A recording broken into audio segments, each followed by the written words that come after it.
Furthermore, I want to use this opportunity to inform all concerned citizens listening to me that the reopening of education institutions is constantly in our discussions as government. But we try as much as possible to include in all our concerns what will ensure learning for all and also good health for all in this very difficult season of the COVID-19 pandemic.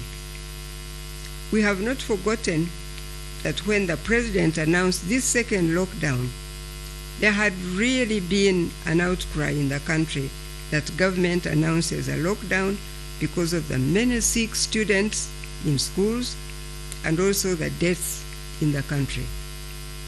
Therefore, now that the lockdown has provided some calm in the country, with a reduction in numbers of the sick in health centers, people have started calling for reopening of schools, which we all want, which is necessary indeed. However, I want you to know that we are considering the sequencing of reopening the schools that will follow, which is realistic as government finds the vaccines required for all our learners. So when you find your own segment of school is not in the very first one, the first sequence, please have the patience. And I call upon the parents mostly, have the patience. Encourage your children to do homeschooling and wait for their time. Because the opening will come for sure for all educational institutions. But we have to look at how we should open. We can't do the opening all at a go because it hasn't been long since we were having problems with children at school and having COVID-19 right there in schools. Therefore, what I want to ask you all, my listeners, is to trust your government and know that we are trying to do everything humanly possible to protect our people from this enemy of COVID-19. Where we fail, it is not because we have not tried or because we do not care. So please listen to what the president will say to the country tonight, because it will inform what we will do going forward. Once again, I appreciate the parents, the guardians, and teachers, among others, who made it possible despite the difficulties brought by the COVID-19 pandemic. For those who were not as successful as you expected from your UCE, I encourage you not to lose hope. As long as you are healthy, God will make a way for you through which your life goals can be pursued. Do not give up. Keep safe by observing the SOPs for COVID-19, because it is not yet safe to put down our guard. For our young people that pass the Uganda certificate of examination, you stand at crossroads of opportunities. The UCE certificate you have earned opens paths for you into the world of several post-secondary education opportunities. I come back to parents and guardians to say that your children need you most at this point of choice making, because they are at crossroads now and they have questions in their minds that do not have answers, and they need you.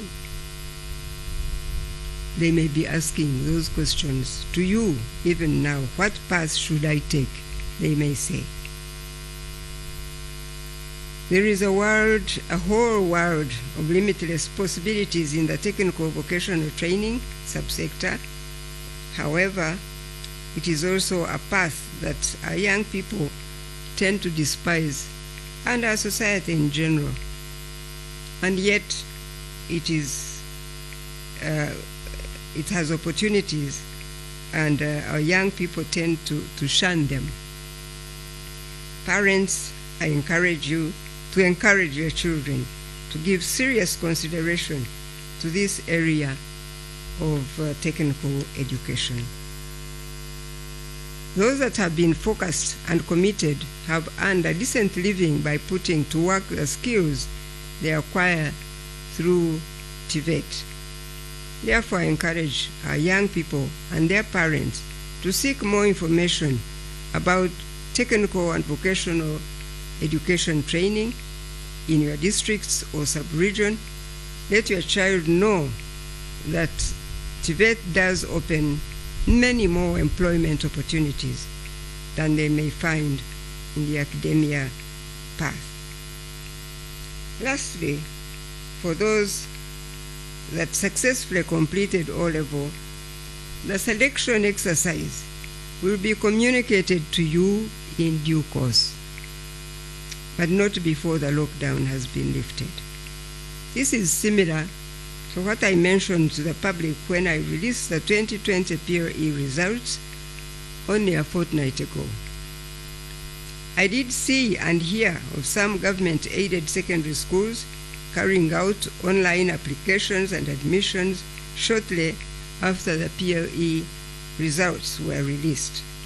But before the government official selection exercise is even conducted, as has been the normal practice.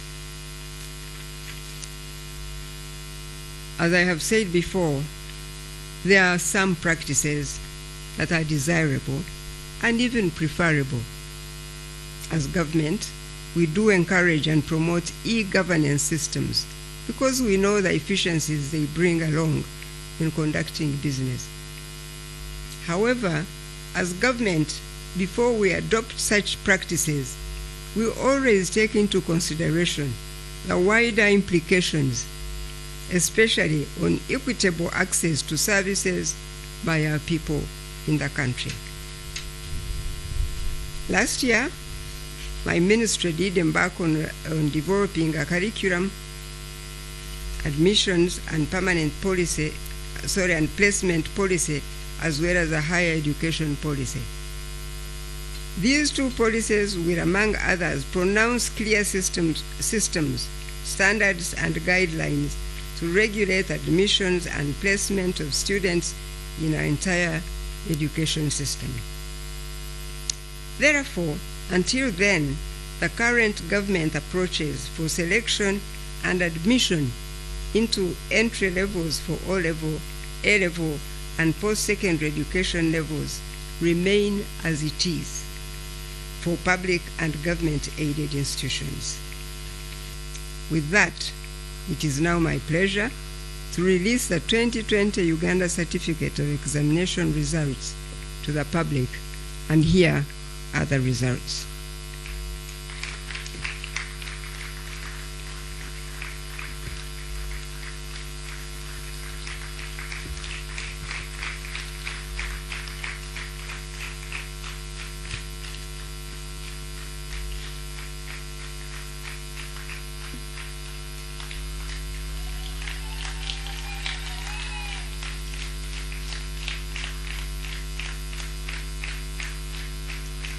Okay, thank you and God bless you.